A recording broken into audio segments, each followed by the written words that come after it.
On a cold Saturday night, beneath the flickering streetlights of Lagos Island, a young woman in a white wedding dress sat alone at the edge of a bus terminal, her mascara smudged, her veil crumpled, and her shoes missing. People walked past her like she didn't exist. Some stared. Some whispered. But none stopped. Her name was Angela. And today was supposed to be the happiest day of her life. But instead, she sat in the dark, a bride with no wedding, no husband, and no home. Angela had grown up in Ajagunle, raised by a single mother who worked double shifts as a cleaner in 3 different homes just to keep food on the table. Her father disappeared when she was 2. Life had always been about survival. But Angela had dreams, big ones. She wanted to be a nurse. She wanted to marry for love, not desperation.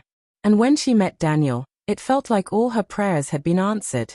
Daniel was charming, educated, and from a modest but respectful background.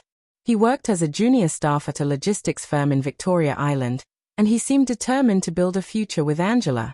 He told her she was his angel, and for once, Angela believed she deserved something beautiful.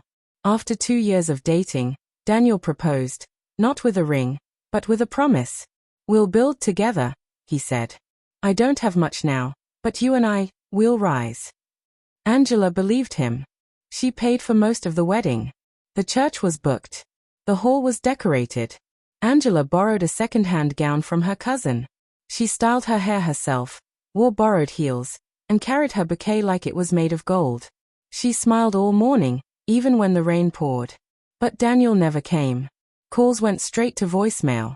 His best man claimed he didn't know what was going on. His mother stopped answering messages. Hours passed. Guests left. The caterer demanded full payment. By sunset, Angela was alone, in her dress, sitting on the sidewalk, her pride shattered. And when she returned home, soaked and heartbroken, her landlord handed her a final notice. Her mother had passed away just 2 months earlier. There was no one left. Angela had nothing. And so, she walked, aimlessly, hopelessly, until she found a quiet corner behind the busy Lekki roundabout, near a hotel gate.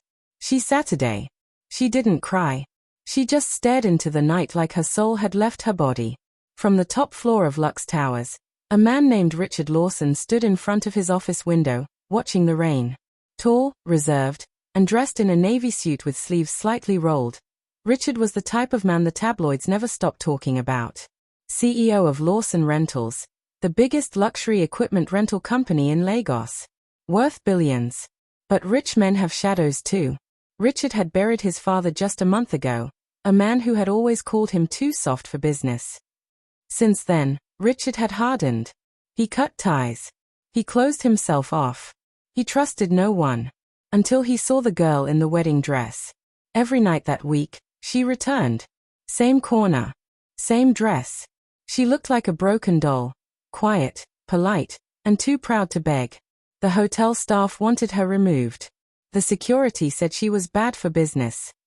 But Richard said, "Leave her." He didn't know why. On the 5th night, he walked up to her himself. "Why are you still wearing that dress?" he asked, standing in the soft beam of the streetlight. Angela didn't flinch. She simply looked up and said, "Because it's the last thing I own that made me feel like I mattered." Silence. She didn't beg. She didn't ask for help. And maybe that's what made Richard pause. "Do you have somewhere to go?" he asked. She shook her head. He looked around. A soft drizzle started again. "Come inside." Angela hesitated. "Why?" Richard didn't smile. "Because it's raining. And people don't belong on the street in a wedding gown." He gave her a room. A warm bath. A clean meal. And a rule. Stay 1 night. Then decide what you want. But 1 night turned into 3. 3 turned into 7. Angela stayed quiet, always offering to help around the hotel, always insisting on earning her keep. Richard watched her from afar, the way she folded bedsheets like she'd been doing it all her life, the way she talked to the staff with kindness. She had no family, no degree, no money, but her spirit refused to die. On the 8th night, she offered to leave. But Richard said, "Stay." He didn't know what he was doing. This wasn't love. Not yet. But it wasn't charity either. It was something else. The days rolled by. Angela started helping in the hotel laundry. It wasn't a job. The manager told her that repeatedly, but she insisted on doing something. She couldn't just lie around in luxury, eating free food and bathing in hot water, while others hustled. She was raised better than that. The staff started warming up to her. Grace, one of the front desk clerks, gave her some old clothes and wigs. The chef started slipping her extra pastries after dinner. Even the cleaner, Mama Tess, who had once eyed her with suspicion, now brought her Sunday rice.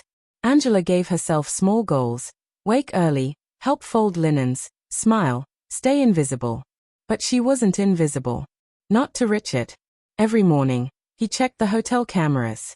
Not because he didn't trust her, but because he couldn't stop watching her.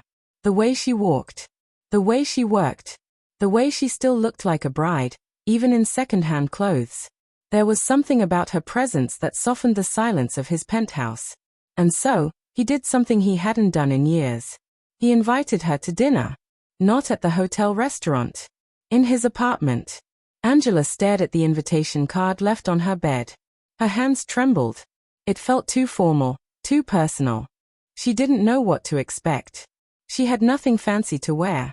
But when she arrived, Richard was already seated, dressed simply in a black polo and jeans, like he was trying not to intimidate her. "You clean up well," he said softly. Angela smiled. "You too." Dinner was quiet at first. The chef had sent up grilled fish and yam fries, but neither of them touched their plates much.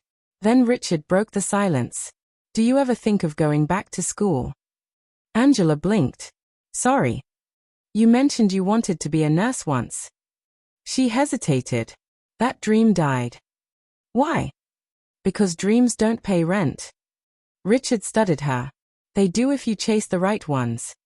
Angela looked down. "I'm tired of chasing. I just want to survive." He nodded, slowly. "And if I said I want to help?" Angela's head shot up. "Why?" she asked. "You don't even know me."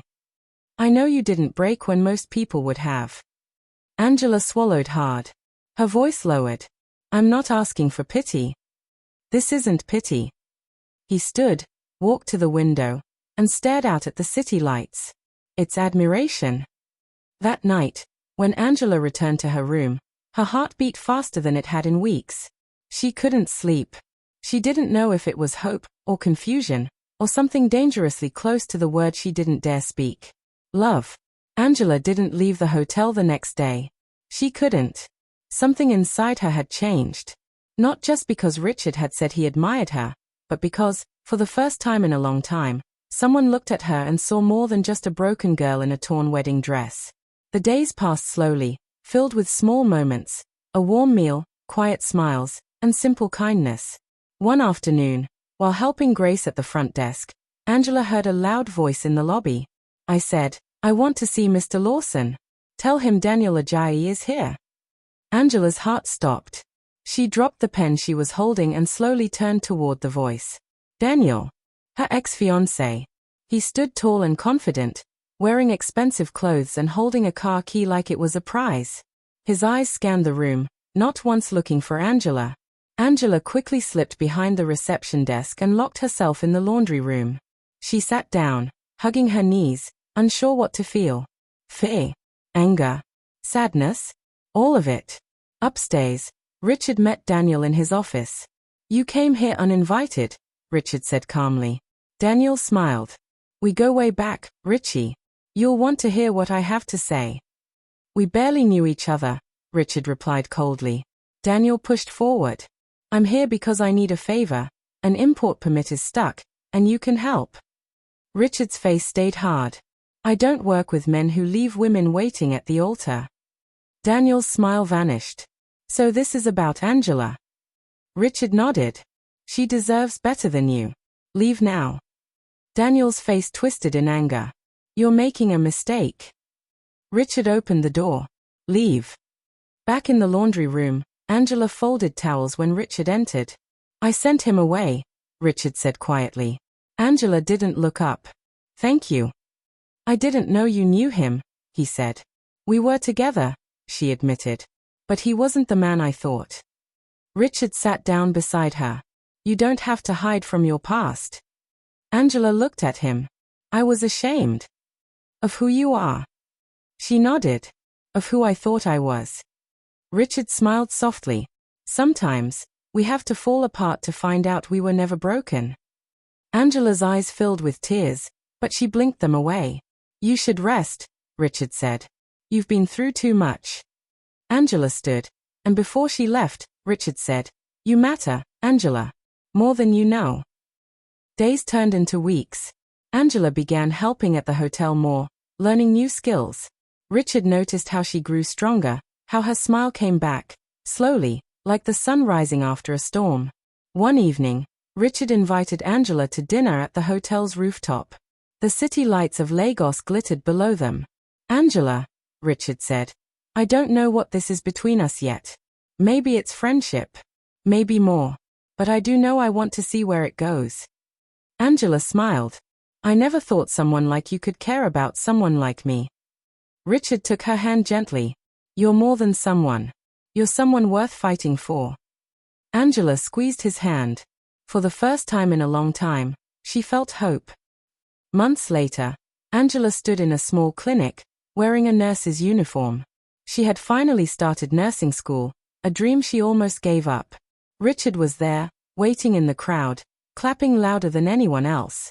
When Angela's eyes met his, she smiled, proud, strong, and ready for the future. She wasn't the homeless bride anymore. She was Angela, a woman who rose from the ashes. And this time, she knew she would never be alone.